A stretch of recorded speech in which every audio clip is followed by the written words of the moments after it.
Today we're going to be making one of the easiest strawberry cakes you've ever made. It is so incredibly delicious, doesn't require any frosting, and is perfect for an afternoon tea. So you want to start off by preheating your oven to 170°C or 340°F with the fan on, also known as convection mode, and grease or line an 8x3" cake tin. To grease my tin, I'm using my homemade cake release, which is so easy to make. I'll post a link to it below. Set that aside for now, and next we're going to work on our streusel topping, which is sometimes also called a crumble. So to a small bowl, add in 66 grams or 1/3 cup of white granulated sugar, 45 grams or 1/3 cup of all-purpose flour, and 1/2 teaspoon of ground cinnamon. And then you just want to give that a little mix with a spoon until it's well combined. Once that's nicely mixed, add in 42 grams or 3 tablespoons of melted unsalted butter, and then just give that a mix.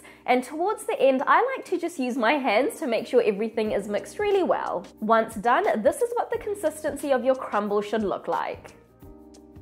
Okay, now just set your crumble aside for now, and next we're going to slice some fresh strawberries. So we're going to slice these strawberries in half, and we need about 150 grams after they've been sliced, which is about 3/4 cup. So the way that I do this is I just cut off the top to get rid of the leaves, and then slice the strawberries in half long ways.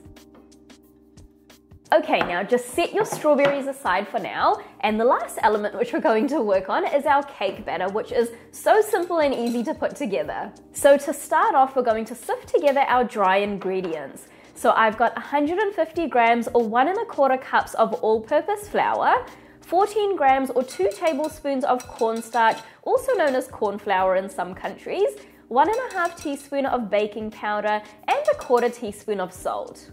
And then using a whisk, just mix that all together until well combined. You can also use cake flour in replacement of the all-purpose flour and cornstarch.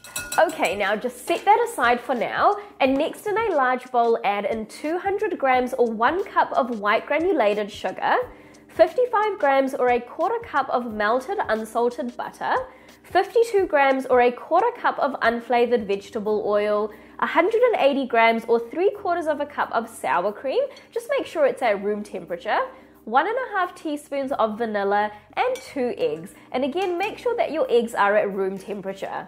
And then using a whisk, just mix that all together until it's well combined and there aren't any lumps in the batter anymore. I like to mix it for about a good 30 seconds. Now to finish off, add the dry ingredients into the wet, and then using a spatula, gently fold the batter until all the ingredients are just combined. You don't want to overmix it, so just when there aren't any more kind of big lumps or streaks of flour.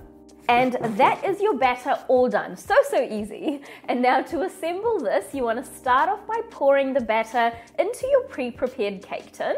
Once that's all in, give the cake tin a light bang on the counter to get rid of any large air bubbles, and then next you're going to place your halved strawberries on the top. You can do this in any way that you like, but I like to start by placing the strawberries around the edges and then fill in the middle and kind of follow like the circular pattern. Try not to place the strawberries too close together because we need some space in between them to put our crumble. So once that's done, grab your crumble and put that around your strawberries. You can just kind of spread it out evenly on top of the strawberries too if you like, but I like it when you can kind of see the strawberries on top. I just think it looks really nice that way. So once I'm done, I kind of just brush away any crumble that's on top of the strawberries so you can see them better. But again, you don't need to do it this way if you don't want to.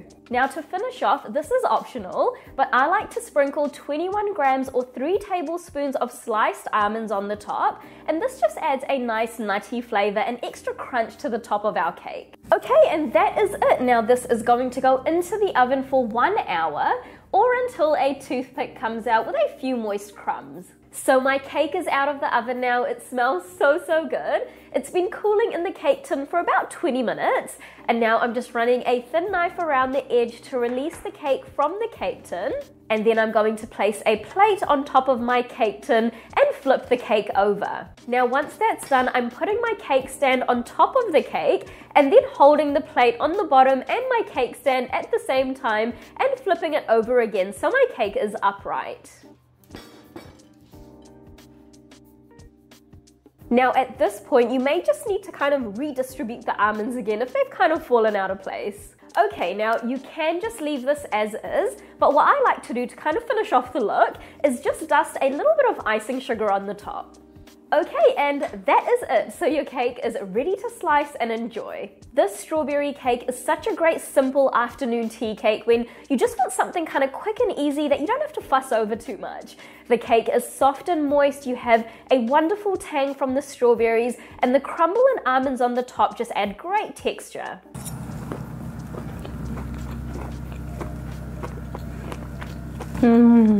This cake tastes amazing. It's so good. You just have to be careful not to eat too much. I've literally already finished my slice and I am ready for another one. So that is it, guys. If you do decide to give this recipe a go, then don't forget to leave a review on my blog. It really helps my content out and I absolutely love hearing from you guys. I'll see you in the next video.